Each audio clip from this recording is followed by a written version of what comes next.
અખિલ ભારતીય સાહિત્ય પરિષદ કર્ણાવતી એકમના સર્વે હોદ્દેદારો, સંચાલકો, વર્ષાબેન, જયંતભાઈ અને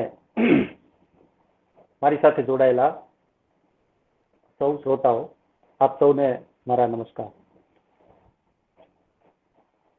જ્યારે આ કાર્યક્રમને બીજા સુધી પહોંચાડવાની વાત હતી, કાર્યક્રમની વિગતને વોટ્સએપ દ્વારા કે ફેસબુક દ્વારા, અને બુદ્ધ ચરિતમ અથવા તો બુદ્ધનું જીવન કે બુદ્ધના વિચારોની વાત કરવાની હોય ત્યારે કોઈ પણને સૌથી પહેલું વાક્ય બુદ્ધમ શરણમ ગચ્છામિ એવું યાદ આવે.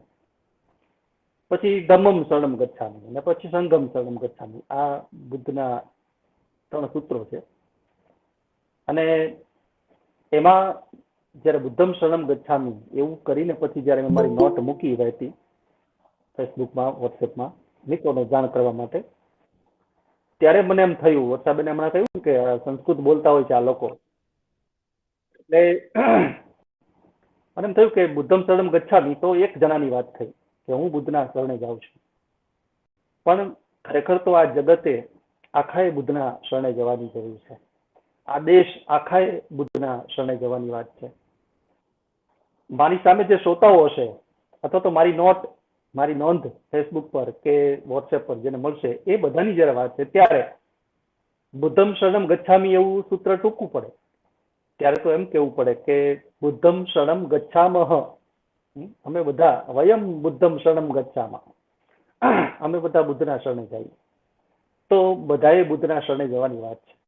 બધાએ બુદ્ધની વિચારધારા સમજવાની અને પામવાની વાત છે. આજનો આ ઉપક્રમ છે બહુ સરસ મજાની વાત, કારણ કે સંસ્કૃત ભાષામાં બહુ જ જૂના સમયથી, પ્રાચીન સમયથી બુદ્ધના જીવન અને કાર્યો અને એના વિચારોને નિરૂપતું એક જે પ્રબંધ કાવ્ય છે એનું નામ બુદ્ધ ચરિત છે. એટલે આયોજકોની સૂઝને સલામ કરવી પડે કે એને આવી સરસ મજાની કૃતિ આ સમય માટે ચયન કરી રાખી કે બુદ્ધના વિચારો શું છે અને એ લોકો સુધી પહોંચે. બુદ્ધ વિશે, બુદ્ધના જીવન વિશે કોઈ અધિકૃત એવો કોઈ આપણા પ્રાચીન ભાષામાં અથવા તો સંસ્કૃત ભાષાની પ્રાચીનતામાં કોઈ ગ્રંથ કેવો હોય તો એ બુદ્ધ ચરિત્ર કહી શકાય. એટલે હું આ મારા વક્તવ્યને 2 તબક્કામાં વહેંચું છું.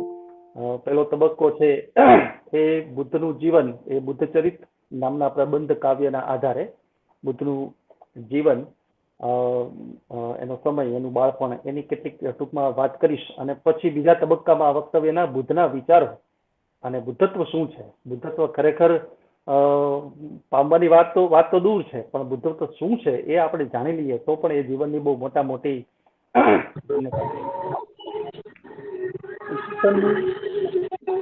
પૂર્વેની 6મી શતાબ્દી. કોઈ મિત્રોનું માઇક ચાલુ હોય તો એ પ્લીઝ બંધ કરશો. તો ઈસવીસન પૂર્વેની 6મી શતાબ્દી એ ભગવાન બુદ્ધનો અધિકૃત સમય આપણા વિદ્વાનોએ કરી આપ્યો છે. આ એવો સમય છે કે જે સમયમાં વેદ ધર્મ અને હિન્દુ સનાતન પરંપરા એ બહુ જ જોરશોરથી ચાલી રહી હતી.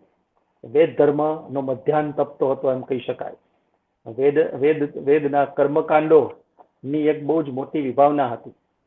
અને એ સમયમાં યજ્ઞોનું બહુ મોટું પ્રચલન હતું. અને એ રીતે આપણે ત્યાં બહુદેવતાવાદને લીધે આપણે ત્યાં યજ્ઞો કરવામાં આવતા અને એ રીતે કર્મકાંડની બહુ જ લાંબી પરંપરા હતી, હિન્દુ પરંપરા હતી. આ એવો સમય હતો કે જે સમયમાં કોઈ નવા ધર્મનો અભ્યુદય એ બહુ એક મોટો પડકાર હતો. એક સમય તો એવો પણ આવ્યો કે આ ધર્મમાં, એટલે કે હિન્દુ પરંપરાના વેદ ધર્મમાં બદીઓ પણ પ્રવેશી, એમાં વિકૃતતા પણ આવી. જે યજ્ઞો દેવતાઓને ખુશ કરવા માટે થતા હતા, એ દેવતાઓ હવે પશુઓના સંહારથી, પશુઓની બલિ ચડાવવાથી દેવતાઓ ખુશ થશે એવા પ્રકારની વિકૃત ભાવનાઓ એમાં પ્રવેશી હતી. અને એ વખતના ખેતી પ્રધાન દેશને આ વસ્તુ પહોંચાય એમ નહોતી. પોતાના જનાવરો, પોતાના પશુઓ એ યજ્ઞમાં હોમાઈ જાય એ એમને પસંદ નહોતું. છતાંય દાંભિક આપણી હિન્દુ પરંપરામાં આ વસ્તુ થયા કરતી હતી. પણ તે છતાં વેદ ધર્મનો પ્રભાવ, યજ્ઞનો પ્રભાવ, દેવતાઓનો પ્રભાવ એટલા પ્રમાણમાં હતો કે કે એ સમયમાં કોઈ નવી વિચારધારા મૂકવી એ બહુ કાઠું હતું. એ સમયમાં ભગવાન બુદ્ધનો અવતાર થાય છે. આપણી હિન્દુ પરંપરા જેને અવતાર તરીકે આપણા 10 અવતારોમાં 9મા અવતાર જે છેલ્લા થઈ ગયા એ અવતાર તરીકે ભગવાન બુદ્ધને આપણા હિન્દુઓ જ પ્રસ્થાપિત કરે છે. એ બુદ્ધ ભગવાને એક બહુ જ મોટી આધ્યાત્મિક ક્રાંતિ કરી.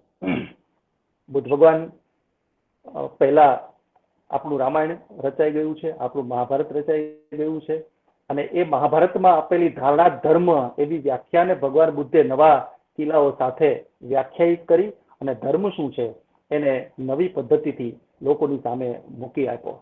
યજ્ઞ યાગાદી એ ધર્મ નથી, કે પશુ બલિ એ ધર્મ નથી, ટીલા ટપકા કે પોશાકો એ ધર્મ નથી, પણ ધર્મ એક અલગ વસ્તુ છે. એની વાત એમણે ધારણા ધર્મ એવી વ્યાખ્યાના કેન્દ્રમાં કરી અને લોકો પોતાનું શીલ, પોતાનું ચરિત્ર, પોતાની માનવતાને ધારણ કરી રાખે મનુષ્ય, ત્યારે એ સાચો ધર્મ બને છે એવી વાત કરી. અને આપણી પરંપરામાં કહેવાયેલું બહુ મોટું એક વાક્ય, સર્વેત્ર સુખિનઃ સંતુ સર્વે સંતુ નિરામયા સર્વે ભદ્રાણી પશ્યંતુ મા કશ્ચિદ દુઃખ માપનુયાત. તો બધાની ભાવના, બધા લોકોના હૃદયને સ્પર્શવાની ભાવના જે ધર્મમાં કરાઈ છે, રખાઈ છે, એ ધર્મ એ બૌદ્ધ ધર્મ છે. બુદ્ધ ભગવાન પહેલા આપણે ત્યાં દર્શનોની રચના પર થઈ, 6 દર્શનો. એમાં સાંખ્ય દર્શન, યોગ દર્શન, ન્યાય દર્શન, વૈશેષિક દર્શન, આવા બધા દર્શનો છે. ઉત્તર મીમાંસા એટલે કે વેદાંત દર્શન. તો એ બધાની સાથે સાથે ભગવાન બુદ્ધનું દર્શન પણ આપણી સામે આવ્યું. બૌદ્ધ દર્શન તરીકે એ પ્રખ્યાત છે. એ પછી મહાવીરનું જૈન દર્શન પણ આવ્યું ને એ પછી તો ચારવાક જેવા મુનિનું ચારવાક દર્શન પણ આવ્યું.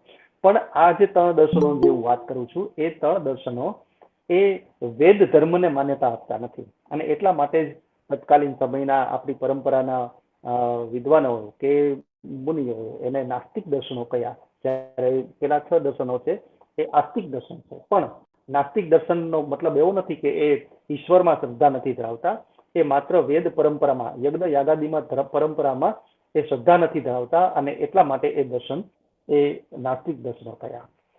આ જ પરંપરામાં આગળ જતા, એટલે કે રામાયણ મહાભારતની પરંપરામાં બહુ જ લાંબા વર્ષો પછી એક એવો કવિ આવે છે કે જેના સંસ્કૃતના વિદ્વાનો જેને પ્રશિષ્ટ સંસ્કૃત સાહિત્યનો સૌથી પ્રથમ એવો કવિ માને છે, અને એ કવિ છે અશ્વઘોષ.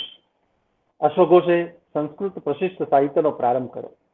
એ જે સમયમાં થયો એ સમય આખો બુદ્ધની વિચારધારાથી, બુદ્ધ નહોતા એ સમયમાં, પણ બુદ્ધની વિચારધારાથી આખો સમય પ્રભાવિત હતો.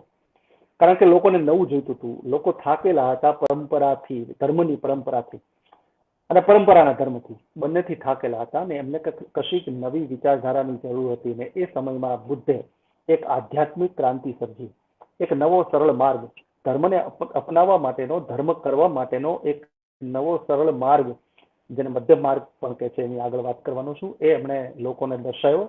અને એ સીધા લોકોના હૃદય સુધી સ્પર્શવાની વાત હતી, એક માનવતાની વાત હતી, એક કરુણાની વાત હતી.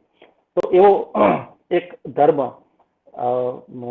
અશ્વઘોષના સમયમાં ટપતો હતો, અને એ સમયમાં જ અશ્વઘોષે એ ભગવાન બુદ્ધની આ વિચારધારાઓને અને ભગવાન બુદ્ધના જીવનને નિરૂપિત કરતું એક મહાકાવ્ય જે લખ્યું, એ મહાકાવ્ય છે એ બુદ્ધ ચરિત નામે ઓળખાય છે. એ પછી એક બીજું મહાકાવ્ય પણ એમણે લખ્યું, અને એ છે સૌંદરનંદ. સૌંદરનંદ નામનું મહાકાવ્ય છે. બુદ્ધના પિતરાય ભાઈને પ્રવજ્યા કે દીક્ષા આપવા માટે એ કાવ્ય રચાયું છે. એવું કહેવાય છે કે અશ્વઘોષે કેટલાક નાટકો પણ લખ્યા છે. એમાં એક શારીપુત્ર પ્રકરણ નામનું પ્રકરણ પ્રકારનું નાટક છે, એક રૂપક નાટક પણ લખ્યું છે, અને ગણિકા નાટકની પણ એમણે રચના કરી છે. આ સિવાય પણ બુદ્ધના નામે, અશ્વઘોષના નામે ઘણા બધા કૃતિઓ, નાટકો અને કાવ્યો ચડેલા છે. હમણાં મેં કહ્યું એ પ્રમાણે બુદ્ધ ધર્મને નિરૂપિત કરતું અધિકૃત આપણા પ્રાચીન સાહિત્યમાં કોઈ કાવ્ય હોય તો એ બુદ્ધ ચરિત છે. અત્યારે 28 સર્ગનું આ મહાકાવ્ય આપણે ત્યાં મળે છે, પણ એમાં વિદ્વાનોના કહેવા મુજબ 14 સર્ગો, 1 થી 14 સર્ગો એ અશ્વઘોષે રચેલા છે, અને પછીના 3-4 સર્ગો, 15 થી 17 સર્ગો એ કોઈ બંગાળી કવિ દ્વારા સર્જાયા છે. અને પછી 18 થી 28 સર્ગો એ કોઈ બીજા કવિના નામે ચડેલા છે. એટલે મૂળ અશ્વઘોષની કૃતિ જે છે એ 1 થી 14 સર્ગની છે, અને પછી પાછળથી સર્ગો જોડાતા ગયા અને એમ 28 સર્ગનું આ મહાકાવ્ય બન્યું. તો 1 થી 14 સર્ગ છે, એ 14 સર્ગમાં ભગવાન બુદ્ધનું બાળપણ, એનું સિદ્ધાર્થ એવું નામ છે, એનું બાળપણ, પછી એના મિત્રો સાથેની એની રમતો, એની યુવાની, એના લગ્ન યશોધરા સાથે, એને પુત્રનો જન્મ, એ બધી વાત એ 1 થી 14 સર્ગમાં આવે ને 14મા સર્ગમાં એ નિર્વાણ પામે, ભગવાન બુદ્ધ બુદ્ધત્વ પામે, અને ત્યાં અશ્વઘોષે લખેલું જે કાવ્ય છે, પ્રબંધ કાવ્ય છે, એ પૂરું થાય. પછીના જે 15 થી 28 સર્ગો છે એમાં શિષ્યો સાથે જે બુદ્ધે સંવાદો કર્યા હોય, કે શિષ્યોને ઉપદેશો આપ્યા હોય, કે ધર્મના સિદ્ધાંતોની ચર્ચા કરી હોય, અને પછી ભગવાન બુદ્ધના નિર્વાણની પ્રાપ્તિ ને એ બધી વાત એ પછીના સર્ગોમાં આવે છે. તો આ એનું સ્ટ્રક્ચર છે. જે સંસ્કૃતના વિદ્વાનો કહેતા હોય છે કે સંસ્કૃત મહાકાવ્ય એ આવી રીતે હોવું જોઈએ. તો એ પ્રકારનું આ મહાકાવ્ય છે, એના માટેની મેં તમને આ અછડતી વાત કરી. જ્યારે સંસ્કૃત કાવ્યશાસ્ત્રની વાત કરું છું ત્યારે 6 પ્રયોજનો કોઈ પણ કવિતાની સર્જના માટે હોય છે, અને એમાં એવું કહેવાય છે કે કાવ્ય પ્રયોજનાનું, એટલે કે કાવ્યના પ્રયોજનો, એમાં આપણું જે આ પ્રબંધ કાવ્ય છે, એટલે કે બુદ્ધ ચરિત છે, એ કાવ્ય પ્રયોજનાનીના અંતિમ ઉપલક્ષ્યને તાકતું. અને એનું અંતિમ ઉપલક્ષ્ય એટલે કે એનું અંતિમ લક્ષણ એ છે કે ઉપદેશ આપવા માટે, પત્ની સમાન ઉપદેશ આપવા માટે જે કાવ્ય રચાય છે એ તો ખરેખર બુદ્ધ ચરિત એ કોઈ પ્રતિભા, કવિ પ્રતિભા દેખાડવા માટે કે પાંડિત્યનું પ્રદર્શન કરવા માટે લખાયેલી કૃતિ નથી. બહુ જ સરળ ભાષામાં, રસિક ભાષામાં અને રસપૂર્ણ શૈલીમાં લખાયેલું, માત્ર ને માત્ર ભગવાન બુદ્ધના ધર્મનું ચિંતન કરવા માટે, ચિંતવન કરવા માટે, કે એનું પ્રવર્તન કરવા માટે લખાયેલું આ મહાકાવ્ય છે. મહાકાવ્યની રચના એવી હોય કે એમાં જે સર્ગ હોય એ દરેક સર્ગને પેટા શીર્ષક અપાયું હોય. જેમ બુદ્ધ ચરિત એ મુખ્ય શીર્ષક છે, તો એનું પેટા શીર્ષક અપાયું હોય. એમ પ્રથમ સર્ગ જે છે બુદ્ધ ચરિતનું, એનું ભગવત પ્રસૂતિ એટલે કે સિદ્ધાર્થનો જન્મ એ થાય. પછી અંતઃપુર વિહાર એટલે કે કુમાર સિદ્ધાર્થ ને ફરવા જવાની ઈચ્છા થાય. પછી સમયગોત્પત્તિ ને સ્ત્રી વિઘાતન, પછી એને જે પ્રાપ્ત થાય છે એ નિષ્ક્રમણ, તો આવા બધા અભિનિષ્ક્રમણ, તો આવા બધા પેટા શીર્ષકો પણ અપાયા છે. કૃતિનું જે મુખ્ય હાર્દ છે એ શાંત રસને વહી શકે એવા પ્રકારનું છે. એટલે અહીંયા મુખ્ય રસ તરીકે અશ્વઘોષે શાંત રસ પસંદ કર્યો છે. અને પછી જુદા જુદા અનેક રસો, અહીંયા હાસ્ય રસને કોઈ સ્થાન નથી, પણ ક્યાંક કરુણ રસનું નિરૂપણ કર્યું છે, તો કોઈ જગ્યાએ અદ્ભુત રસોના નિરૂપણ પણ કર્યા છે. અને એ રીતે વીર રસનો પણ ઉપયોગ અહીંયા કવિએ કર્યો છે. જ્યારે ભગવાન બુદ્ધનું માર સાથે યુદ્ધ થાય, માર એટલે કામ, તો કામદેવ સાથે જ્યારે ભગવાન બુદ્ધનું યુદ્ધ થાય તો એ તો ખરેખર આંતરિક યુદ્ધ હોય, પણ છતાંય અશ્વઘોષે એવું નિરૂપણ કર્યું છે કે જાણે એ યુદ્ધના મેદાન ઉપર ભગવાન બુદ્ધ અને કામદેવ એ બંને વચ્ચેનું યુદ્ધ થતું હોય. તો ઘણી બધી વિગતો આ મહાકાવ્ય વિશે મળે છે. પણ ખાસ તમને આનંદ થશે કે ઈસવીસનની 7મી શતાબ્દીમાં ચીનથી એક યાત્રી આવેલા, એનું નામ છે ઇત્સિંગ. એ 671 થી 691 દરમિયાન, એટલે કે 20 વર્ષ દરમિયાન એ આપણા ભારતમાં રહ્યા. ઇત્સિંગ ચીની યાત્રી, અને એને ઘણી બધી નોંધ કરી છે પોતાની નોંધ પોથીમાં, અને એમાં બુદ્ધ ચરિતમનો એને બહુ જ સુંદર રીતે ઉલ્લેખ કર્યો છે. અને આ ઉલ્લેખ કરવાથી એક બહુ જ મોટી વાત એ થઈ કે માત્ર ભગવાન બુદ્ધ ચરિત્રનું અધિકૃત મનાતું આ ભગવાન બુદ્ધ વિશેનું આ કાવ્ય એ વિદેશોમાં પણ પહોંચ્યું, ચીન ભાષામાં પણ પહોંચ્યું. એટલે સૌથી પહેલો વિદેશી ભાષામાં જો કોઈ અનુવાદ થયો હોય બુદ્ધ ચરિતમનો, તો એ 5મી સદીમાં થયો ચીની ભાષામાં. પછી તો 9મી ચીની ભાષામાં જે 5મી સદીમાં અનુવાદ થયો, એનાથી પ્રભાવિત થઈને એને વાંચીને જ તે ઇત્સિંગ અહીંયા આવેલા, અને પછી એને વધારે સંશોધનો એ વિશે કર્યા. અને ખાસ કરીને બૌદ્ધ ધર્મ વિશે, માત્ર આ એક કૃતિ વિશે નહીં, ઇત્સિંગે તો સમગ્ર બૌદ્ધ ધર્મ વિશે બહુ મોટો અભ્યાસ કર્યો, પછી એ બૌદ્ધ ધર્મને પોતાની સાથે ચીન લઈ ગયા. 9મી સદીમાં તિબેટી ભાષામાં પણ પછી અનુવાદ થયો. અને એ પછી તો સેમ્યુઅલ બિલ કોવેલ, E.H. જોન્સટન, આવા વિદ્વાનોએ, લેખકોએ ઇંગ્લિશ ભાષામાં બુદ્ધ ચરિતમનો અનુવાદ કર્યો. છેક ફ્રેડરિક વેલર નામના જર્મન લેખકે, કવિએ એનો જર્મન ભાષામાં અનુવાદ કર્યો. આ બધા અનુવાદો થતા આ ભગવાન બુદ્ધ વિશે લખાયેલું એનું ચરિત એટલે કે બુદ્ધ ચરિત એ મહાકાવ્ય તો ખરું જ, પણ સાથે સાથે બૌદ્ધ ધર્મ પણ વિશ્વના લગભગ તમામ દેશોમાં ફેલાયો, ખાસ કરીને આ બુદ્ધ ચરિતમના અનુવાદ દ્વારા. એટલે આપણે એક વિચારી શકીએ કે એક સંસ્કૃત કૃતિનો આટલો બહોળો વ્યાપ જ્યારે થાય છે ત્યારે બૌદ્ધ ધર્મના ફેલાવામાં, સમગ્ર વિશ્વમાં એના ફેલાવામાં આ કૃતિનું કેવડું મોટું યોગદાન છે એ પણ આપણી નજરમાં આવે, આપણા ખ્યાલમાં આવે. બહુ જ ટૂંકમાં હું તમને બુદ્ધ ચરિતમની અંદર આવતી જે કથા છે એ કહું તો કૌશલ દેશમાં કપિલવસ્તુ નામની નગરી છે. એનો જે શાક્ય વંશ છે એ શાક્ય વંશના રાજા શુદ્ધોધન એની પત્ની માયાવતીએ લુંબિની વનમાં એક પુત્રને જન્મ આપ્યો. પુત્રના જન્મતાની સાથે જ શુદ્ધોધન અને માયાદેવીના પુત્રના જન્મની સાથે જ એના આશ્રિત મુનિ, અસિત મુનિ અને બીજા કેટલાક જ્યોતિષીઓએ એવી આગાહી કરી, એનું ભવિષ્ય ભાંખ્યું કે આ બાળક મોટો થશે પછી કાં ચક્રવર્તી રાજા થશે અથવા તો એ યોગી બનશે, મુનિ બનશે. રાજાને તો પુત્ર જન્મનો ખૂબ આનંદ હતો.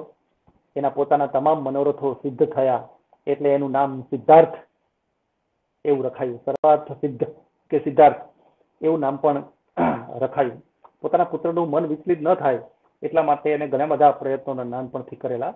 પોતાના પુત્રને રાજમહેલની બહાર લઈ જવાનો, એના મિત્રો ત્યાં જ આવીને એની સાથે રમે. કુમાર માટે એર કન્ડિશન્ડ મહેલો બનાવેલા, એટલે ચોમાસાનો મહેલ જુદો, શિયાળાનો, ઉનાળાનો, એવી રીતે તમામ પ્રકારની વ્યવસ્થા એની યુવાની સુધી. એ બહાર જઈને એવી કોઈ વસ્તુ ન જોવે, એવું કોઈ ચીજ ન જોવે કે જેને કારણે એનું મન ઉદ્વિગ્ન થાય અને જેને કારણે એને વૈરાગ્ય ઉત્પન્ન થાય. એવી વ્યવસ્થા યુવાની સુધી કરી. ત્યાં સુધી કે એના લગ્ન પણ કર્યા. યશોધરા નામની યુવતી સાથે એના લગ્ન કર્યા. એને રાહુલ નામનો પુત્ર પણ જન્મે છે. અને ત્યાં સુધી કુમાર એવી કોઈ પણ વસ્તુને કે જે એનામાં વૈરાગ્ય ઉત્પન્ન કરે એ જોતો નથી. પણ એક સમય અચાનક એ પોતાના પિતા રાજા શુદ્ધોધન પાસે જાય છે અને કહે છે કે મારે પરિભ્રમણ કરવું છે નગરમાં. કબને પણ પિતા એને પરિભ્રમણ કરવાની આજ્ઞા તો આપે છે, સાથે સાથે પોતાના સેવકોને એવું કહી રાખે છે કે એવી કોઈ પણ વસ્તુ માર્ગમાં કુમારની નજરે ન ચડવી જોઈએ. એટલે કુમાર જયારે નીકળે છે ત્યારે આ બધું તો કુદરત દ્વારા નિર્માયેલું છે, એમાં સો ઘોષ કહે છે. ઈશ્વરો દ્વારા ભગવાન બુદ્ધનું નિર્વાણ એટલે કે એનું બુદ્ધત્વ નિર્માયેલું છે અને એ બધું જ નિમિત્ત બને છે. કુમાર જયારે રસ્તા ઉપર જાય છે ત્યારે એ અનુક્રમે વૃદ્ધ માણસને જુએ છે, પછી રોગી માણસને જુએ છે અને પછી મૃત માણસને એટલે કે શબને જુએ છે.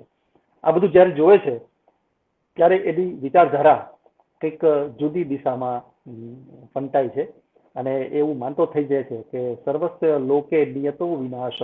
અશોઘોષ એવું લખે છે કે આ દુનિયામાં જે બધા લોકો, કારણ કે આ દ્રશ્યો જોયા અને એને એવું જાણવા મળ્યું કે જે લોકો જન્મે છે એ લોકો વૃદ્ધ થાય છે, જે લોકો જન્મે છે એ લોકો રોગી થાય છે, જે લોકો જન્મે છે એ કાળક્રમે મૃત્યુને પામે છે. જ્યારે આવું કુમાર જાણે છે ત્યારે એ આવું બોલે છે કે સર્વસ્વ લોકે નિયતો વિનાશ. જેને જન્મ લીધો છે એ તમામ લોકને મરવાનું છે અને એનો વિનાશ નિશ્ચિત રીતે થવાનો છે. એટલે જે આ ત્રણ દ્રશ્યો એ જોવે છે એના અભિનિષ્ક્રમણ માટે એ ઉદ્દીપન બને છે અને એનું મન છે એ સતત મંથન કર્યા કરે છે કે શું આ જીવન છે. આ જીવનમાં આ જ રીતે બસ જન્મવાનું, બાળપણ ભોગવવાનું, મોટા થવાનું, યુવાન થવાનું અને પછી મૃત્યુ પામવાનું કોઈ હેતુ ખરો? એ પોતાના એક ઉદ્દેશ શોધવા માટે એ તૈયારી કરે છે અને એની સામે એના પિતાજી ઘણા બધા પ્રયત્નો કરે છે. સ્ત્રી વ્યાસંગમાં એને જોડે છે પણ છતાંય એમાં એને રસ નથી ઉત્પન્ન થતો, કારણ કે હવે એનો રસ કોઈ જુદી દિશા તરફ ફંટાઈ ગયો છે. એનો મિત્ર છે એ નીતિશાસ્ત્રજ્ઞ મિત્ર છે ઉદાઈ નામનો, એને એમ કહે છે કે પ્રેમ ને કામ ને સ્ત્રી તો દેવતાઓને પણ પસંદ હોય છે, તો ખરેખર એનો ઉપભોગ કરવો જોઈએ. પણ કુમાર એમ કહે છે કે અશોક ઘોષ લખે છે કે અનિત્યમ તું જગન્મત્વા નાત્ર રમતે મન. આ અનિત્ય જગત છે, આ ક્ષણભંગુર જગત છે, અને એ ક્ષણભંગુર જગતમાં કેટલો સમય રહેવાનું છે, અને એ સમયમાં જો આજ કર્યા કરશું તો જે ખરેખર પરમ ઉદ્દેશ છે એ પરમ ઉદ્દેશને ક્યારે પાર કરશું? ઈશ્વરે જે માટે મને મોકલો છે એ આ સ્ત્રી વ્યાસંગ નથી, એ આ સંસાર નથી, મને તો કોઈ જુદા હેતુ માટે જાણે આ પૃથ્વી ઉપર મને મોકલ્યો હોય એવું કુમાર એના મિત્રને કહે છે, અને સતત એનું મન ઉદ્વિગ્ન રહ્યા કરે છે, સતત વિચાર વલોણું એના મનમાં મારે શું કરવું જોઈએ. અને એ છેવટે પિતા પાસે પહોંચી જાય છે અને કહે છે કે મને ગૃહત્યાગ કરવા માટેની અનુમતિ આપો. એટલે પિતા એને ઘણું બધું સમજાવે છે, અને ગૃહત્યાગમાં જે કેટલાક કષ્ટો છે એ કષ્ટો બધા સમજાવે છે કે મને આવું થાય આવું થાય, પણ કુમાર માનતો નથી. અને એ પિતાને એવું કહે છે, તર્ક કરે છે કે જો મને રોગ ન આવે, ગળપણ ન આવે, મને જીવનમાં ક્યારેય વિપત્તિ ન આવે, મને ક્યારેય મૃત્યુ ન આવે, આ 4 વસ્તુ ન આવે તો હું ક્યારેય ગૃહત્યાગ નહીં કરું. તમે મને વચન આપો કે આ 4 માંથી કોઈ પણ વસ્તુ મને નહીં આવે. પિતા પાસે કોઈ જવાબ નથી, પણ એ રાજા હોવાને કારણે એ કુમારને આજ્ઞા આપી દે છે કે તારે ગૃહત્યાગ નથી કરવાનો. પણ છતાંય કુમાર પિતાની આજ્ઞાનું ઉલ્લંઘન કરીને પણ ગૃહત્યાગ કરે છે. આ યુગ અલગ છે. આપણે જાણીએ છીએ કે એક પિતાએ ત્રેતા યુગમાં પિતાની આજ્ઞાનું ઉલ્લંઘન નહોતું કર્યું અને રામે વનવાસ સ્વીકાર્યો હતો. એક સમય એવો હતો, અને એક સમય આ છે કે જેમાં કુમાર સિદ્ધાર્થ એ પિતાની આજ્ઞાનું ઉલ્લંઘન કરીને વનવાસ સ્વીકારે છે. એટલે જે વિકલ્પ છે એ તો એક જ છે વનવાસમાં, પણ એક પિતાની આજ્ઞાને માનીને અને એક પિતાની આજ્ઞાને ન માનીને આ જયારે વનવાસ સ્વીકારે છે ત્યારે બંનેના હેતુઓ એ અહીંયા કેવા બદલાઈ જાય છે. અને કુમાર છે એ પિતાની આજ્ઞાનું ઉલ્લંઘન કરે છે, એટલું જ નહીં, એ એના પિતાને એવું કહીને જાય છે કે જનન મરણયો અદ્રષ્ટ પારો ન પુરમ અહમ કપિલાવયમ પ્રવિષ્ટા, એટલે જ્યાં સુધી હું જન્મ મરણનો પાર ન પામી લઉં ત્યાં સુધી હું કપિલ વસ્તુ નગરીમાં ક્યારેય પ્રવેશ નહીં કરું. અને એ રીતે એ કંથક નામના સારથીને બોલાવે છે, અને કંથક નામનો સાથી છંદક નામનો ઘોડો લઈને આવે છે, ને એ ઘોડા ઉપર કુમાર છે એ પોતાની પત્ની યશોધરા, પુત્ર રાહુલ, અને પિતા એની માસી જે છે, એની મા તો મૃત્યુ પામી તેના જન્મ સાથે માયા દેવી, પણ એની માસી, ટૂંકમાં આ બધાને છોડીને એ અભિનિષ્ક્રમણ કરે છે, ગૃહત્યાગ કરે છે, ઘરને છોડી દે છે, અને આગળ એ ઋષિઓના આશ્રમોમાં રહે છે, ત્યાં તપ કરે છે, કઠોર સાધના કરે છે. પણ એ બધાથી એમ થયું કે ખરેખર મોક્ષ પ્રાપ્તિનો કે નિર્વાણ પ્રાપ્તિનો માર્ગ આ નથી, તપ કરવાથી કશું પ્રાપ્ત નથી થઈ જતું. એટલે એ બીજા ઋષિ પાસે જાય છે, અરાડ મુનિ પાસે જાય છે, એ ભાર્ગવ મુનિ પાસે જાય છે, અલગ અલગ મુનિઓમાં ઘણું બધું જ્ઞાન પ્રાપ્ત કરે છે, એ પરમ શાંતિનું જ્ઞાન પ્રાપ્ત કરે છે. પણ એની ચિત્ત શાંતિ તો એકલા મને બેસી અને કશુંક વિચારીને એ થાય છે. એ ચિત્તની શાંતિ તો પ્રાપ્ત કરી જ લે છે, પણ કામ પર વિજય પ્રાપ્ત કરી લે છે. અને એ રીતે બોધ ગયાનું સ્થળ છે, અત્યારનું જે બિહાર છે, એ બિહારમાં ગયા જિલ્લો છે ને, ગયા જિલ્લામાં બોધ ગયા નામનું ગામ છે. ત્યાં હું 1 મહિના જેટલો સમય રોકાયો છું, અને ભગવાન બુદ્ધને જ્યાં બુદ્ધત્વની પ્રાપ્તિ થઈ હતી એ પીપળા નીચે, આમ તો એ પીપળો બહુ મોટો વિસ્તારેલો પીપળો છે, ખબર ન પડે કે કયા એકબીજા સાથે જોઈન્ટ એમ લગભગ 200 મીટરમાં 200-300 મીટરમાં એ ફેલાયેલો પીપળો છે, એકબીજા સાથે જોડાયેલો. એટલે આમ ખ્યાલ ન આવે આપણે જોઈને કે અહીંયા ભગવાને બેસીને બુદ્ધત્વ પ્રાપ્ત કર્યું હશે, પણ એ પીપળા નીચે હું બેઠો છું અને કંઈક એવી અનુભૂતિ પણ પ્રાપ્ત કરી છે. તો એ ગયા નામનું બોધ ગયા નામનું જે ગામ છે ગયા જિલ્લાનું, ત્યાં પીપળાના વૃક્ષ નીચે છેવટે ભગવાન બુદ્ધને બુદ્ધત્વની પ્રાપ્તિ થઈ. હવે આપણને પ્રશ્ન થાય કે આ બુદ્ધત્વ એટલે શું? બુદ્ધત્વની પ્રાપ્તિ યાદ રાખો કે વિદ્વાનોના કહેવા પ્રમાણે ભગવાન બુદ્ધ સિવાય એના કોઈ પણ અનુયાયીઓને બુદ્ધત્વની પ્રાપ્તિ નથી થઈ. એટલે આ વિશ્વમાં બુદ્ધત્વ પ્રાપ્ત કરનારો એક જ છે, અને એ ભગવાન બુદ્ધ છે. આ બુદ્ધત્વ શું છે એની વાત કરું એ પેલા થોડી ભૂમિકા હું તમારી સામે કહી લઉં. ભગવાન બુદ્ધે એવું જાતે કહ્યું, ભગવાન બુદ્ધનો જે એને શિષ્યોને જે ઉપદેશ આપેલો, જે કંઈ જ્ઞાન પ્રબોધેલું એમના શિષ્યોને. એ શિષ્યોએ એ સૂત્રાત્મક જ્ઞાન જે હતું એનો એક સંપુટ કરી રાખેલો, અને એ સંપુટને ત્રિપિટક એવું નામ કહેવાય છે, ત્રિપિટક. તો એ આમ પિટક એટલે મંજુષા થાય, એ 3 મંજુષાઓ, 3 પ્રકારની પિટક એટલે ત્રિપિટક. તો એની અંદર ભગવાન બુદ્ધના વિચારો છે એ સંગ્રહાયેલા છે. એમાં ક્યાંક બુદ્ધે એવું કહ્યું છે કે હું જે કહું છું એ તમે માની ન લેશો, મેં કહ્યું છે એટલે તમે માની ન લેશો, પણ તમારી મતિ અનુસાર એને પ્રમાણીને તમે મારા વિચારોનું અનુકરણ કરજો. આ ભગવાન બુદ્ધે ખુદ લખેલું છે. એટલે આ ધર્મમાં પ્રવેશતા જ આપણને ખ્યાલ આવે કે એ સ્વતંત્રતાથી ભરેલો ધર્મ છે. એની અંદર મધ્યમ માર્ગ સૂચવાયો છે. મધ્યમ માર્ગ એટલે વેદની જે અટપટી પરંપરાઓ હતી, વેદ ધર્મની જે કર્મકાંડની અટપટી માયાજાળો હતી, એના કરતા લોકોને આ ધર્મમાં અથવા તો આ ધર્મની વિચારધારાને અપનાવવામાં બહુ સરળતા રહેતી. એવા જ વિચારો ભગવાન બુદ્ધે એમાં પ્રબોધેલા હતા. એટલે સૌથી મહત્વની વાત તો એ છે કે આ ધર્મ છે એ સરળ છે. ભગવાન બુદ્ધે એ જ ગ્રંથમાં આગળ કહ્યું કે અપદીપો ભવ, બહુ જાણીતું વાક્ય છે, લોકો બહુ બધા લખતા હોય છે અને બોલતા હોય છે.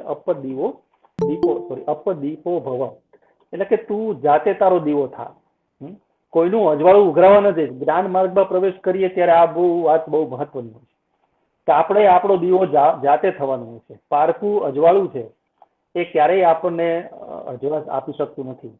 અમારા વર્ષાબેન, તમે જાણો છો, જયંત પણ ખબર છે, આપણા કવિ રહીશ મણિયાર, એની ગઝલનો એક શેર છે, અચાનક જ મને યાદ આવી ગયો તો સાથે કહી દઉં છું કે કંઠમાં શોભે તો શોભે માત્ર પોતાનો અવાજ, કંઠમાં શોભે તો શોભે માત્ર પોતાનો અવાજ, પારકી રૂપાળી કંઠી બાંધવાનું છોડીએ.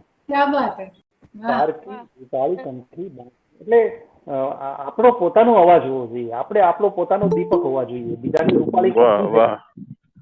રૂપાળી કંઠી છે એ આપણને ક્યારેય ઉજળા નથી કરતી, અથવા તો ઉછીનું લીધેલું અજવાળું એ આપણને ક્યારેય ઉજળા નથી કરતું. એટલે આપણો પોતાનો એક અવાજ હોવો જોઈએ, આપણું પોતાનું એક અજવાળું હોવું જોઈએ. આ વાત બુદ્ધે વર્ષો પહેલા કરી. અપદીપો ભવ, તું તારો દીવો ખુદ થા.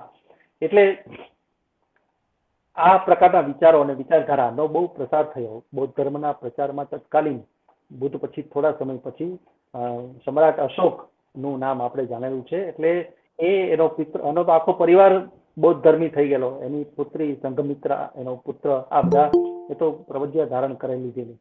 તો અને સમ્રાટ તરીકે અશોકે પણ, આપણે તો જાણીએ છીએ સાંપ્રત સમયમાં તો ઘણા બધા સ્તૂપો એને બંધાવેલા છે, ઘણા બધા શિલાલેખો જુનાગઢ વગેરેમાં એના આપણને જોવા મળે છે.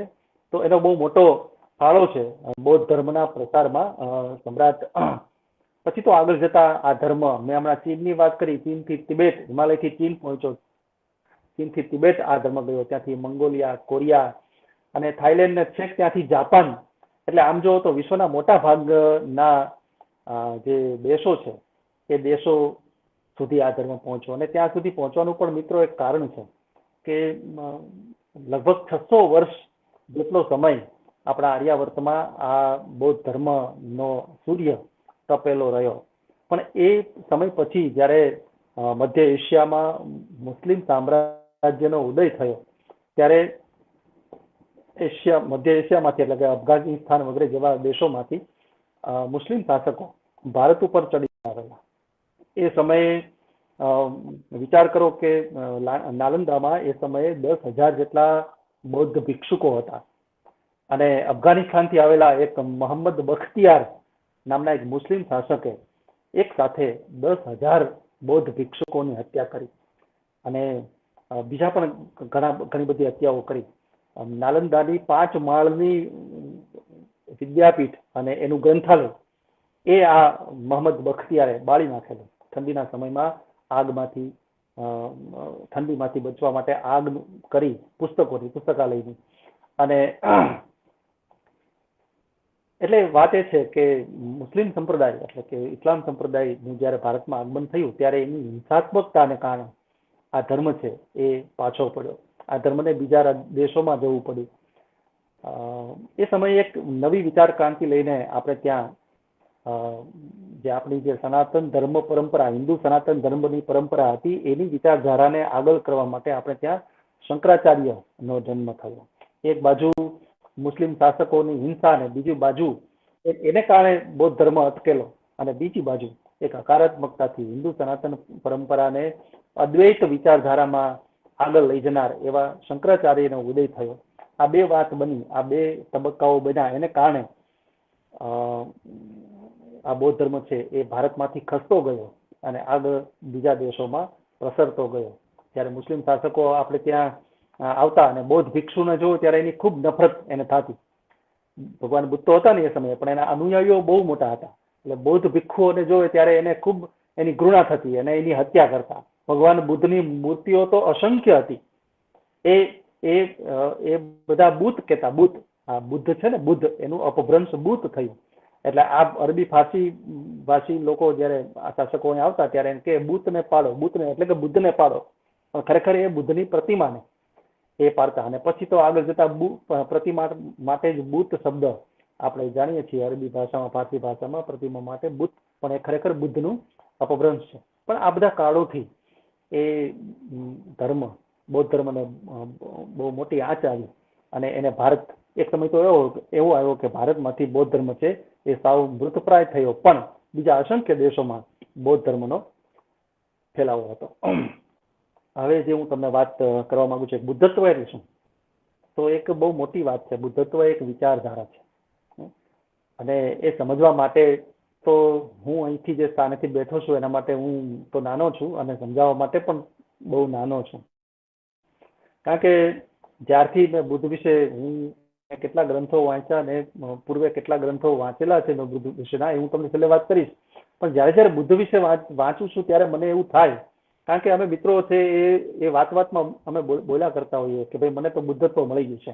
કોઈના માટે કઈ જતું કર્યું હોય તો સ્ટાફ રૂમમાં બેઠા હોય વર્ષાબેન ને કોઈને આપણે ચેર આપી દઈએ તો એમ કે ભાઈ તમે બેસો, મેં તો બુદ્ધત્વ પ્રાપ્ત કરી લીધું છે. એવું હસતા હસતા બોલી જઈએ, પણ મનમાં એક ઊંડે ઊંડે વિચાર આવે કે ખરેખર બુદ્ધત્વ એ મેં હમણાં કહ્યું કે એક માત્ર બુદ્ધને જ જો બુદ્ધત્વ પ્રાપ્ત થયું હોય તો આપણે એ દિશામાં ખાલી પ્રયત્ન કરવાનો છે, ખાલી ચાંચ ડુબાડવાની છે. તો આ બુદ્ધત્વ એટલે શું? તો બૌદ્ધ ધર્મ પ્રમાણે બુદ્ધત્વ એટલે 4 આર્ય સત્યો, 4 આર્ય સત્યો, અને એ 4 આર્ય સત્યોનું જ્ઞાન, આ બુદ્ધત્વ. હવે 4 આર્ય સત્યો તો સ્વાભાવિક છે કે અલગ અલગ હશે, 1 2 3 4, પણ એ 4 આર્ય સત્યોનું જે જ્ઞાન છે એ જ્ઞાન ઉપર જરાક આપણે ભાર આપવાનો છે, એની સમજ. જયારે હું એમ તમને કહું છું કે ધર્મ નું જ્ઞાન હોવું, ત્યારે ધર્મને સંપૂર્ણપણે આચરણમાં નહીં લીધો હોય એવું જ્ઞાન. એટલે જ્ઞાન છે બહુ સૂક્ષ્મ છે. જ્ઞાનની આખી, જયારે જ્ઞાનને આપણે એમ કહીએ કે જાણવું હોય એનો એ સ્થૂળ અર્થ છે, પણ જ્ઞાનનો સૂક્ષ્મ અર્થ બહુ અલગ છે. એટલા માટે જ આપણે કબીરે તો બહુ સરસ વાત કરી છે કે છે એક દોહામાં એને એમ કીધું છે કે જલસે પતલા કોને, 4 પ્રશ્નો પૂછ્યા છે જય દોહામાં, અને પાછા વળતા દોહામાં ચારેયના જવાબ આપ્યા છે. કબીરના 2 દોહા છે.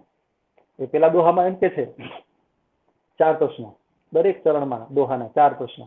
પેલા દોહામાં કે છે કે જલસે પતલા કોણ है, कौन भूमि से भारी, कौन अगन से तेज है, और कौन कलंक से कारी. जल से पतला कौन है, જળથી પાતળું શું છે? કોણ ભૂમિ સે ભારી, ધરતીથી વધારે વજન વાળું કોણ છે? કોણ અગન સે તેજ है, આગથી પણ વધારે દજાડે એવું કોણ? અને કોણ કાજલ સે કારી, કાજલ કરતા પણ કાળું શું?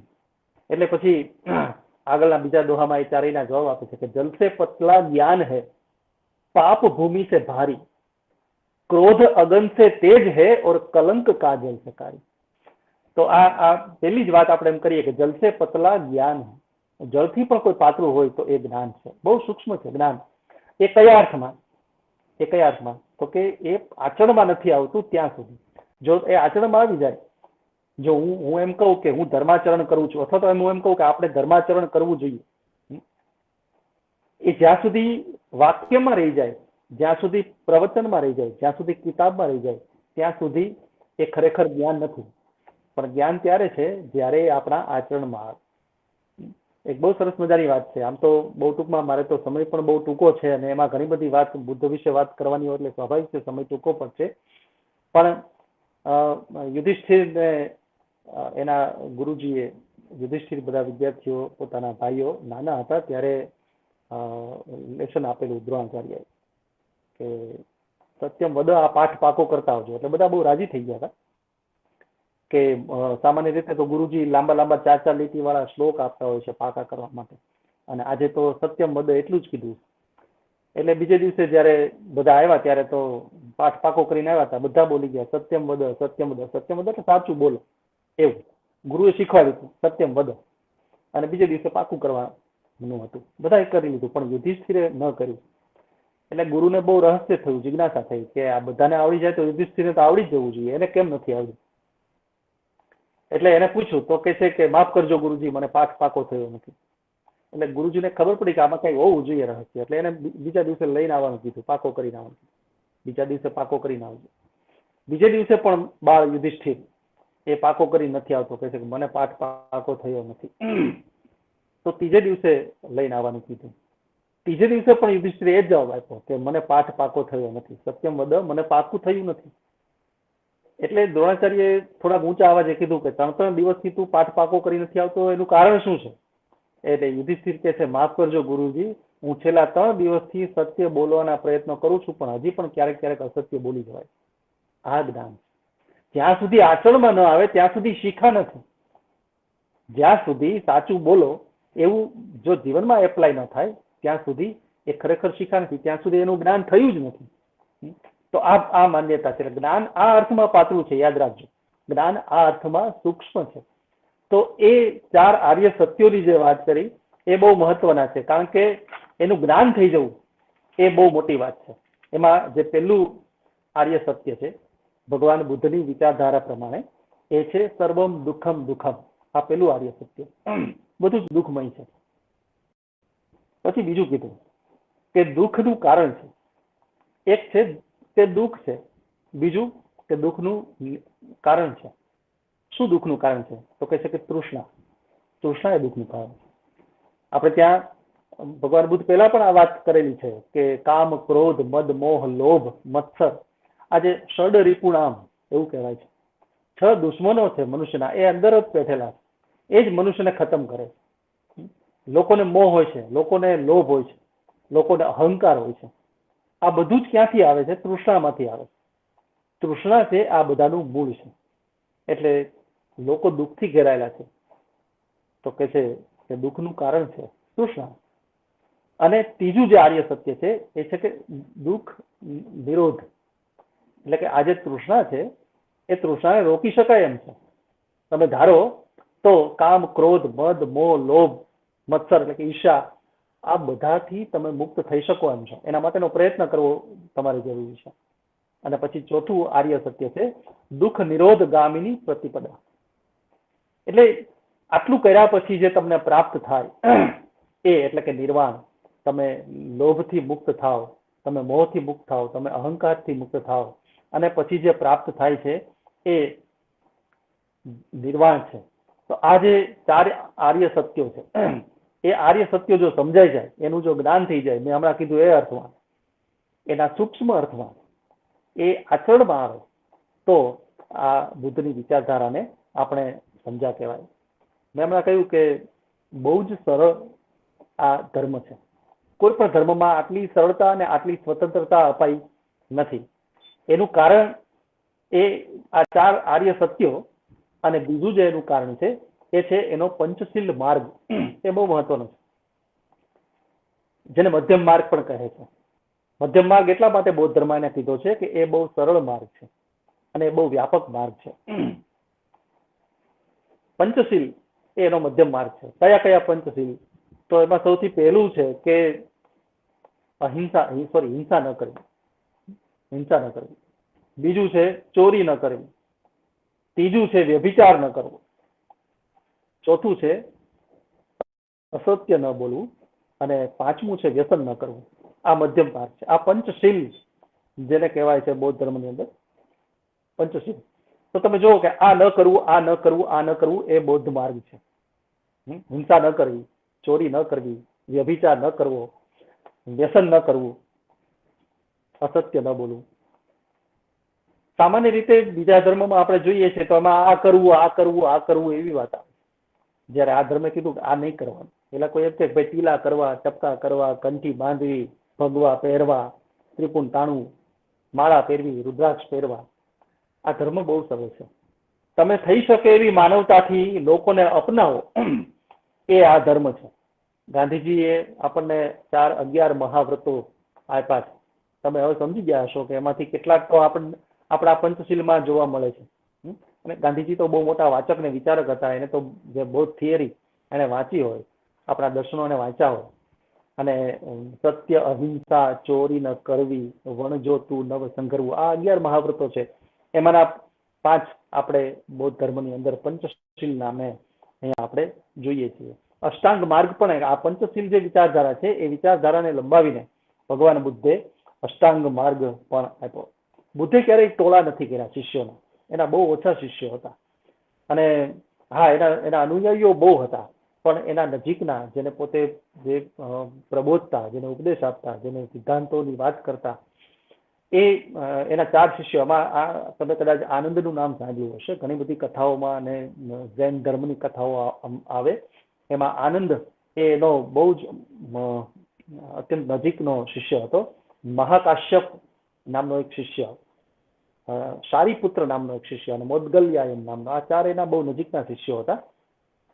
શારીપુત્ર વિશે તો ભગવાન બુદ્ધે એક નાટક લખ્યું છે એવું મનાય છે. શારીપુત્ર પ્રકરણ પ્રકારનું નાટક એમણે લખ્યું. આ 4 શિષ્યો હતા.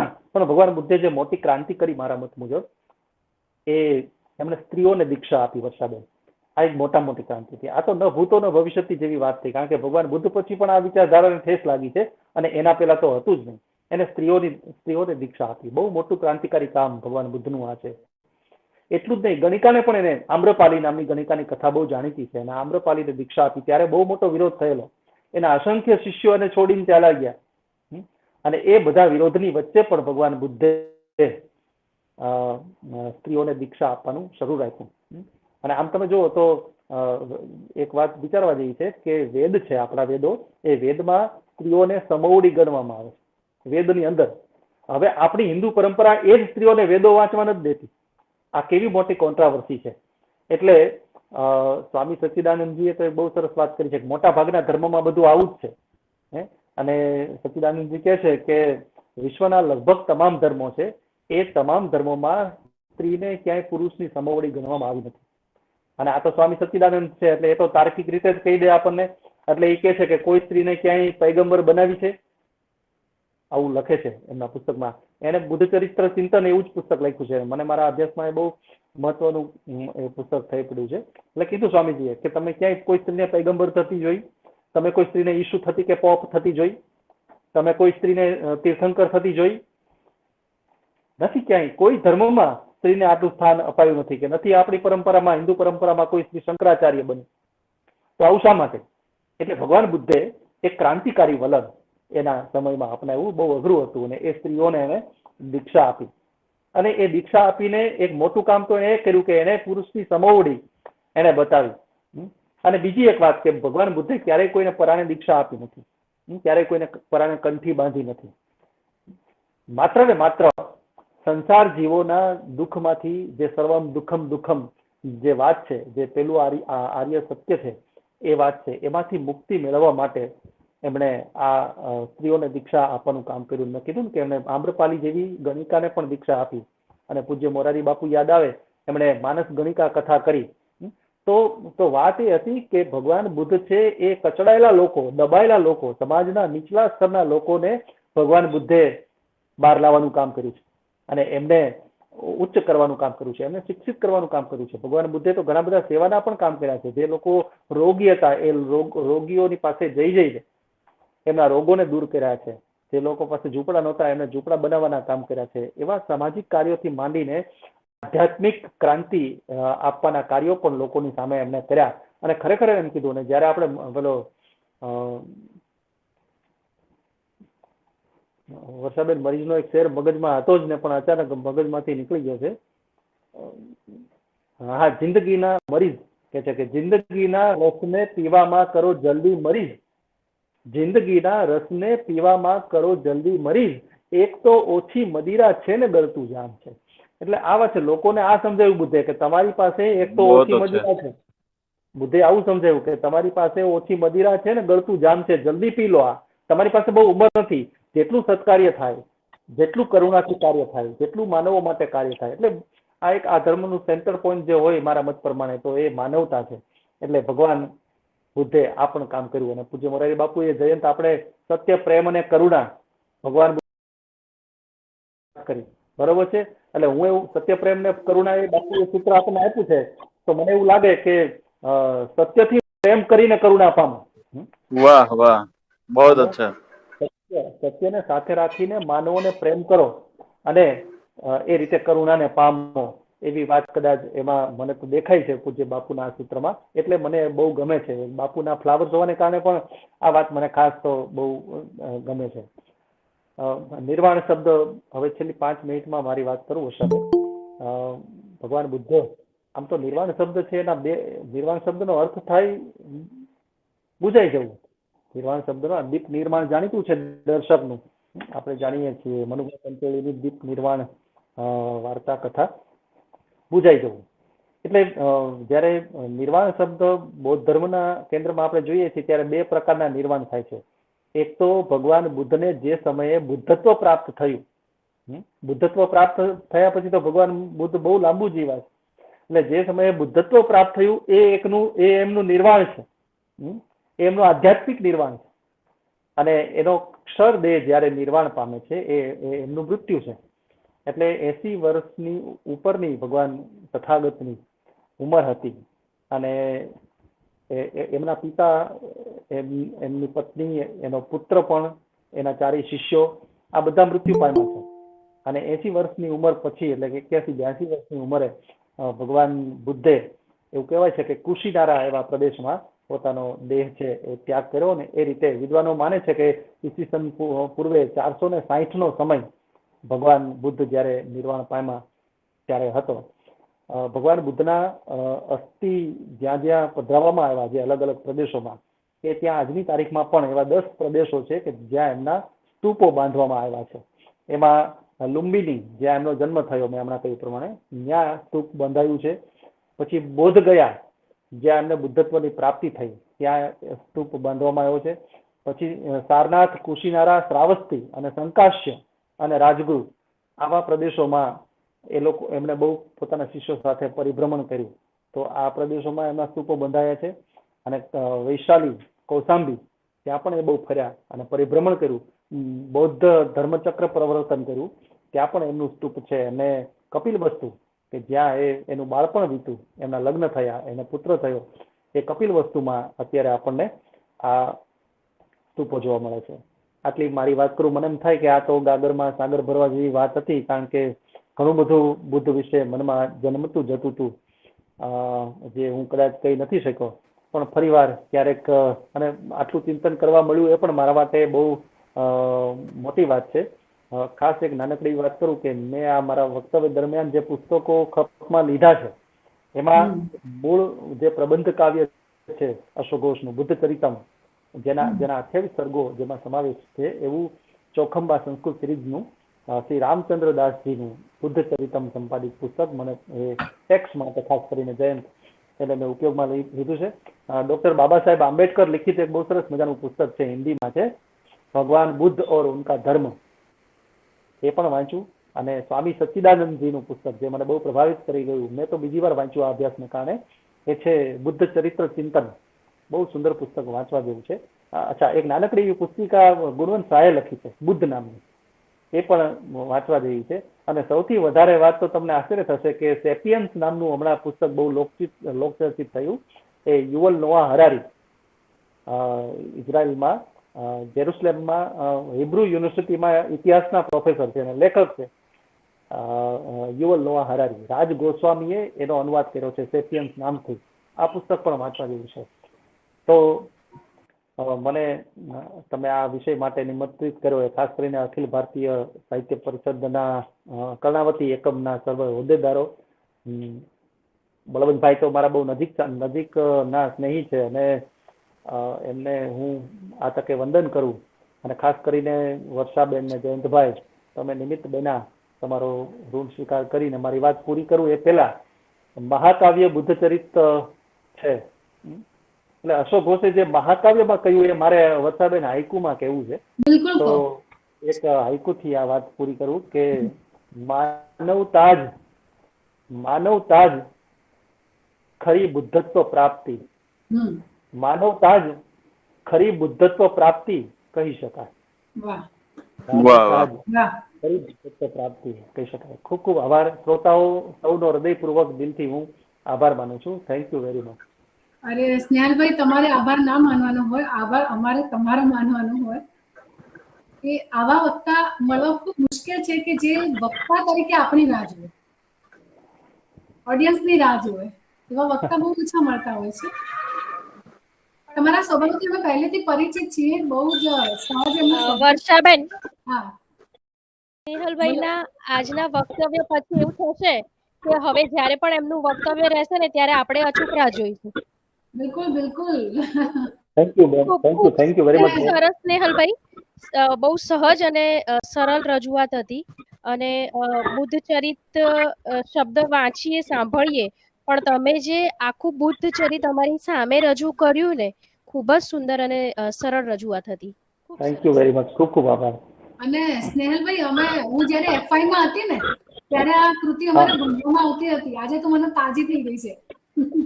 હા હા હા, બિલકુલ. તમારે ગૌણ વિષયમાં સંસ્કૃત હોય એટલે એમાં આવતી હતી અમારે. પણ મને બુદ્ધની આ વાત ખૂબ સરસ, બહુ જ સારી લાગી કે એ હંમેશા સ્વતંત્રતા, સમરસતા અને સ્ત્રીઓને માટે એમને જાગૃતિની વાત કરી, એમાં એકત્વની વાત, સમાનતાની જે વાત કરી એ તમે બહુ સારી કરી. ખરેખર એવું છે જ કે એમણે છે ને બધાને સમાન જ જોયા. એક્ઝેક્ટલી. મને લાગે છે કે સુજાતા કરીને જે એમને જે પ્રથમ વખત ખીર ખવડાવી હતી, એમનો પણ જીવનમાં પણ સ્ત્રીનો એટલો બધો ભાગ છે. સુજાતા જ હોય કે ગૌતમી હોય કે પછી યશોદરા હોય. હા હા હા, સાચી વાત છે. બિલકુલ સાચી. અને બીજી એક વાત મને યાદ આવે છે યશોદરાની વાત, કે જ્યારે ભગવાન બુદ્ધ તપ કરીને આવ્યા છે, વનમાં જઈને તપ કરીને જ્યારે પરત ફરે છે, 42 કે આઈ થિંક 45 વર્ષે પરત ફરે છે, ત્યારે યશોદરા બહુ સરસ પ્રશ્ન કરે છે કે હિન્દીમાં કહું છું કે જો વહાં થા वो तो यहाँ पे भी था. જ્ઞાન કેટલું સહજ અને સરળ છે.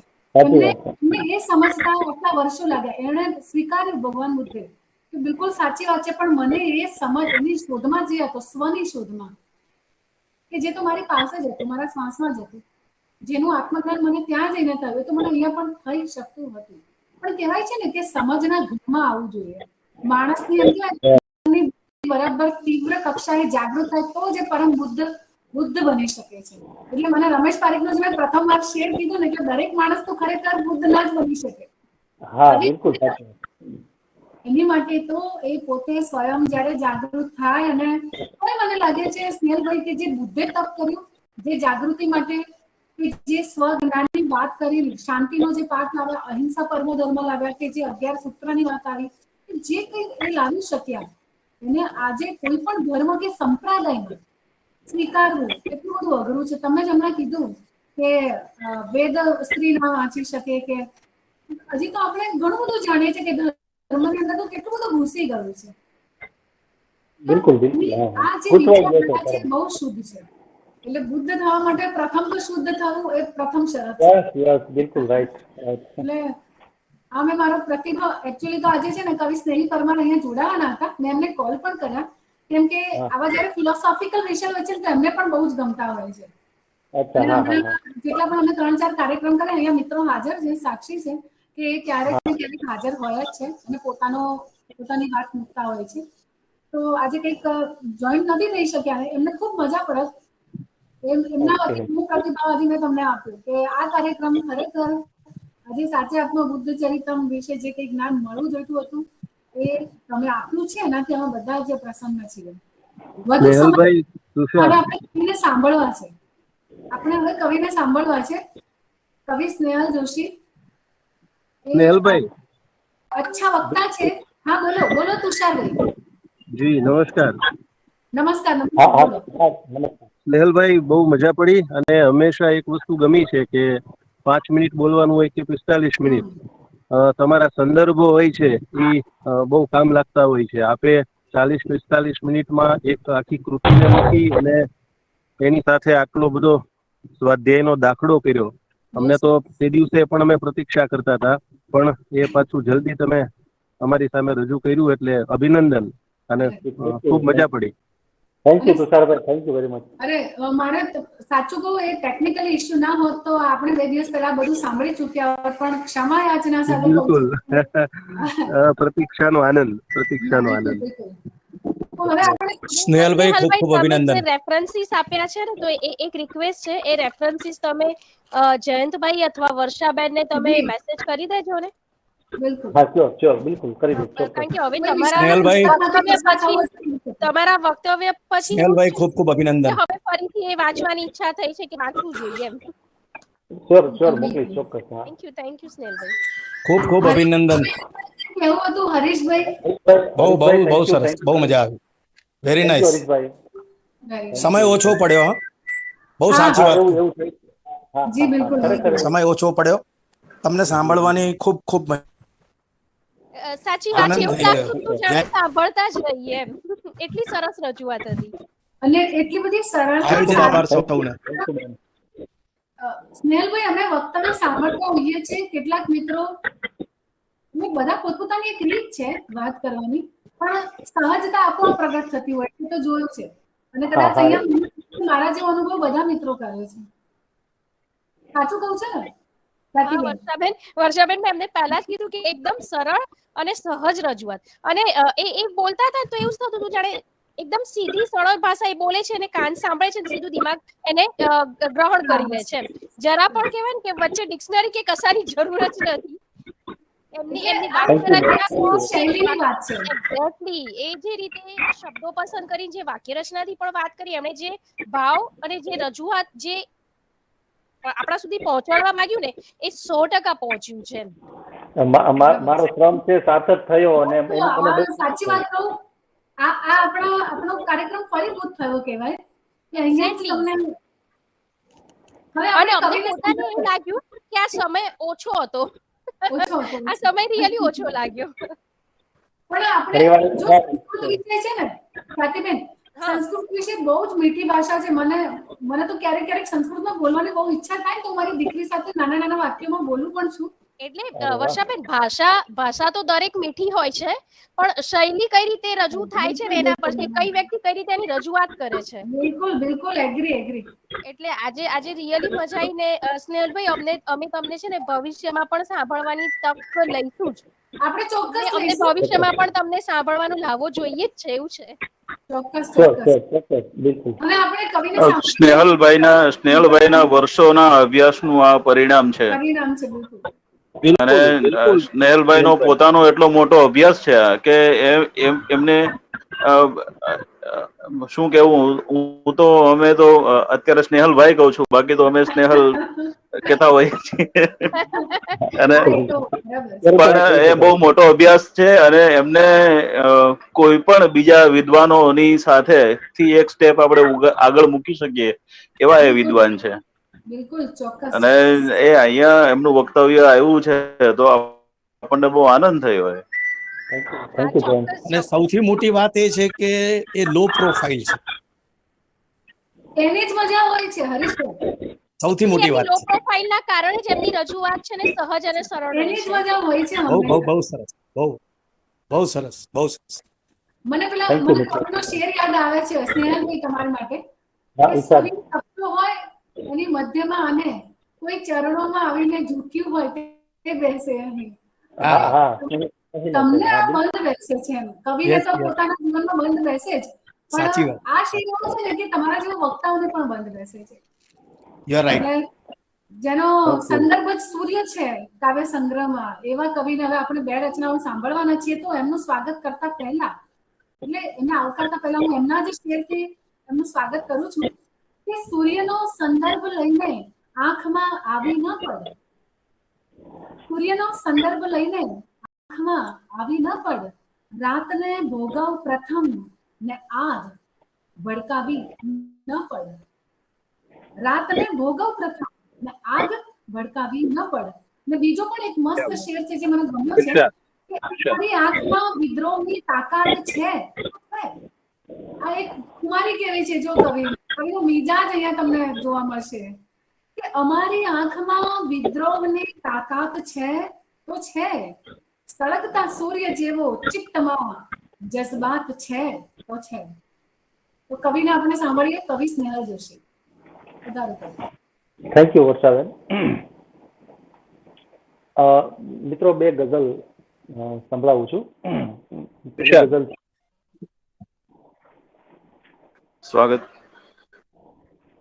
ગઝલ છે કે કાંઈ પણ ના વિચાર આવી જા, કાંઈ પણ ના વિચાર આવી જા, સહેજ તો સહેજ વાર આવી જા. વાહ. કાંઈ પણ ના વિચાર આવી જા, સહેજ તો સહેજ વાર આવી જા. ને શું થયું થાય ને થશે શું, વાહ. શું થયું થાય ને થશે શું, છોડ સઘળોય ભાર આવી જા. આવી જા. વાહ. શું થયું થાય ને થશે શું, છોડ સઘળોય ભાર આવી જા. આવી જા. બેવ સીધા વિકલ્પ સામે છે, ઓહો. બેવ સીધા વિકલ્પ સામે છે, જીત કે થાય હાર આવી જા. વાહ વાહ વાહ.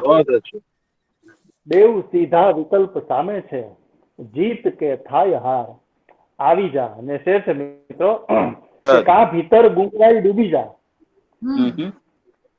કાં ભીતર ગુંગળાઈ ડૂબી જા, કાં સદંતર બહાર આવી જા. વાહ વાહ. કાં ભીતર ગુંગળાઈ ડૂબી જા, કાં ભીતર ગુંગળાઈ ડૂબી જા, કાં સદંતર બહાર આવી જા. ને શેર છે કે એટલું બસ જરા વિચારીને, એટલું બસ જરા વિચારીને, પ્રીત ખાંડાની ધાર આવી જા. વાહ વાહ. બસ જરા વિચારીને, એટલું બસ જરા વિચારીને, પ્રીત ખાંડાની ધાર આવી જા. અને આ હૃદય સાવ પારગામી છે, આ હૃદય સાવ પારગામી છે, તું અહીં આર પાર આવી જા. આર પાર આવી. વાહ વાહ. આ હૃદય સાવ પારગામી છે, આ હૃદય સાવ પારગામી છે, તું અહીં આર પાર આવી જા. અને છેલ્લો છે કે આંખમાં આંખ ડૂબશે જ્યારે, આંખમાં આંખ ડૂબશે જ્યારે, આંખમાં આંખ ડૂબશે જ્યારે, થઈ જશે સારવાર આવી જા. વાહ વાહ. આંખમાં આંખ ડૂબશે જ્યારે, થઈ જશે સારવાર આવી જા. કાંઈ પણ ના વિચાર આવી જા, સહેજ તો સહેજ વાર આવી જા. આવી જા. વાહ ને વાહ. Thank you. બીજી એક ગઝલ છે, ઈર્ષાદ. થોડુંક એમાં સૂક્ષ્મ વિચારોમાં શેરનું સૌંદર્ય લાવવા માટે એને સૂક્ષ્મ રીતે કાંઈતા છે, એને ખાસ તમે મિત્રો જોજો કે એ રીતે અમને સમરવા ના પડે. સમરવા ના પડે એટલે કે યાદ ન કરવા પડે. એ રીતે અમને સમરવા ના પડે, આંખ આડા કાન કરવા ના પડે. વાહ વાહ. ક્યા બાત હે. સમરવા ના પડે, એ રીતે અમને સમરવા ના પડે, આંખ આડા કાન કરવા ના પડે. ને શેર છે કે શ્વાસ ત્યાં વિશ્વાસના ખૂટ્યા હશે, શ્વાસ ત્યાં વિશ્વાસના ખૂટ્યા હશે. અરે વાહ વાહ વાહ. ક્યા બાત હે. વિશ્વાસના ખૂટ્યા હશે, શ્વાસ ત્યાં વિશ્વાસના ખૂટ્યા હશે, લાગણી અંથિયા મરવા ના પડે. વાહ વાહ. જો મિત્રો કે આંખ એની હો નદી તો શું થયું, આંખ એની હો નદી તો શું થયું, એ આંખ એની હો નદી તો શું થયું, એમ સીધા કોઈ કરવા ના પડે. વાહ વાહ વાહ. આંખ હો નદી તો શું થયું, એમ સીધા કોઈ તરવા ના પડે. ના પડે. તે છે કે આભ વચ્ચે ઉડતા હો રાજહંસ, હમ કે આભ વચ્ચે ઉડતા હો રાજહંસ, ક્યાંક ધરતી ધામ કરવા ના પડે. अरे क्या बात है, क्या बात है. क्या કે बात આભ વચ્ચે ઉડતા હો રાજહંસ, ક્યાંક ધરતી ધામ ચરવા ના પડે. વાહ ને વાહ. ને એક શેર છે ને, શેરમાં કહેવતનો તમે પ્રયોગ જોજો. શેર છે કે રંગ પીછી લઈ અને કાગળ ઉપર, રંગ પીછી લઈ અને કાગળ ઉપર, રંગ પીછી લઈ અને કાગળ ઉપર મોરના ઈંડા ચિતરવા ના પડે. क्या बात है वाह वाह वाह वाह, क्या बात है, क्या बात है. રંગ પીછી લઈ અને કાગળ ઉપર મોરના ઈંડા ચિતરવા ના પડે. ના પડે. વાહ. क्या बात है. અને ને આ એક શેરમાં તમે પંચતંત્રની એક વાર્તાનો સંદર્ભ જોજો અને એની પાસેથી કેવું કામ લીધું છે જોજો. કે એમને એવી રીતે જળ જોઈએ, પાણી, એમને એવી રીતે જળ જોઈએ કાંકરા કુંજામાં ભરવા ના પડે. अरे वाह वाह वाह, वाह क्या बात है. બેઠા બેઠા જળ જોઈએ. क्या बात है. એમને એવી રીતે જળ જોઈએ કે કાંકરા કુંજામાં ભરવા ના પડે.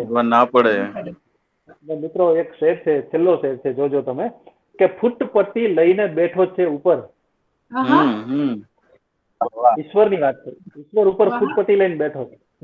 કે ફૂટપટ્ટી લઈને બેઠો છે ઉપર, ફૂટપટ્ટી લઈને બેઠો છે ઉપર, ક્યાંક જોજો હાથ ધરવા ના પડે. अरे वाह वाह वाह, क्या बात है. ક્યાંક જોજો હાથ ધરવા ના પડે.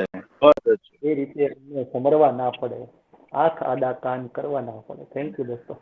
વાહ વાહ. હજી રચના થઈ જાય, હજી એક રચના થઈ જાય સ્નેહલભાઈ.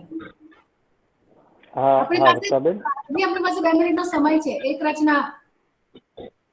હા હા અચ્છા, હવે તો એક કામ કરું, જે વર્ષાબેને શેર યાદ કર્યો તો તમારા ખુદના અજવાળા, હા હા એક ગઝલ જ કહી થવા દો. क्या बात કે તમારા ખુદના અજવાળાની રાખો સહેજ સીમાઓ, કે તમારા ખુદના અજવાળાની રાખો સહેજ સીમાઓ, હંમેશા સૂર્ય સળગે છે અને પ્રગટે છે દીવાઓ. વાહ વાહ. સુંદર શેર છે. તમારા ખુદના અજવાળાની રાખો સહેજ સીમાઓ, હંમેશા સૂર્ય સળગે છે અને પ્રગટે છે દીવાઓ. ને શેર છે કે ન મંદિર કે ન મસ્જિદ ને ન ફેરા તીર્થ કે અજના, ન મંદિર કે ન મસ્જિદ ને ન ફેરા તીર્થ કે અજના, તમારી આંખ આ એક જ હજારો છે મદીનાઓ. વાહ વાહ, क्या बात है. ન મંદિર કે ન મસ્જિદ ને ન ફેરા તીર્થ કે અજના, તમારી આંખ આ એક જ હજારો છે મદીનાઓ. ને મિત્રો શેર છે કે નથી એમ જ ગરીબોના ઘરોમાં પેટ પૂરાતું, કે નથી એમ જ ગરીબોના ઘરોમાં પેટ પૂરાતું, કરે છે લોહીની સાથે હરીફાઈ પસીનાઓ. वाह वाह, क्या बात है. નથી એમ જ ગરીબોના ઘરોમાં પેટ પૂરાતું, કરે છે લોહીની સાથે હરીફાઈ પસીનાઓ. ને શેર છે કે સતત ઊંચે જવાનો મોહ પછાડે છે મનુષ્યોને. સતત ઊંચે જવાનો મોહ પછાડે છે મનુષ્યોને, કે ગગનને આંબવાની ચાહમાં ભટકે પરિંદાઓ. વાહ વાહ. મોહ પછાડે છે મનુષ્યોને, કે ગગનને આંબવાની ચાહમાં ભટકે પરિંદાઓ. ઇરશાદ. કે ઉઘાડા દ્વાર હો કે બંધ, પ્રમાણો હોય છે ખુલ્લા. ઉઘાડા દ્વાર હો કે બંધ, પ્રમાણો હોય છે ખુલ્લા, નયનના ગર્ભમાં ઉછરે છે ભીની કઈ પ્રતીક્ષાઓ. વાહ વાહ વાહ, क्या बात है. ઉઘાડા દ્વાર હોય કે બંધ હોય એનાથી ફરક નથી પડતો, પણ નયનના ગર્ભમાં જે પ્રતીક્ષા હોય એનું મહત્વ. કે ઉઘાડા વાહ. દ્વાર હો કે બંધ, પ્રમાણો હોય છે ખુલ્લા, નયનના ગર્ભમાં ઉછરે છે ભીની કઈ પ્રતીક્ષાઓ, કે તમારા ખુદના અજવાળાની રાખો સહેજ સીમાઓ, હંમેશા સૂર્ય સળગે છે અને પ્રગટે છે દીવાઓ. ક્યાં वाह બાત है, बहुत વાહ કવિ વાહ. बहुत अच्छे મને તો મજા बहुत પડી. अच्छा है આપણા રેકોર્ડિંગ નો ખૂબ ખૂબ સમય પણ સમાપ્ત થવાની બસ 2 મિનિટ રહી છે. હું ઝડપથી આભાર વિધિ કરું કેમ કે આપણું આખું જ વ્યાખ્યાન સ્નેહલ નહીં કરો તો ચાલશે. નહીં, આપણે તો પરિવારની જેમ બેઠા જ છીએ, એટલે નહીં કરો તો ના ના, મજા ચાલશે. પડી છે, આજે ખરેખર મજા પડી છે. અને આખું વ્યાખ્યાન રીતેશભાઈ અને અભિષેકભાઈ એમના રેકોર્ડિંગમાં લઈ જ રહ્યા છે અને પછી યુટ્યુબ પર મૂકવાના પણ છે.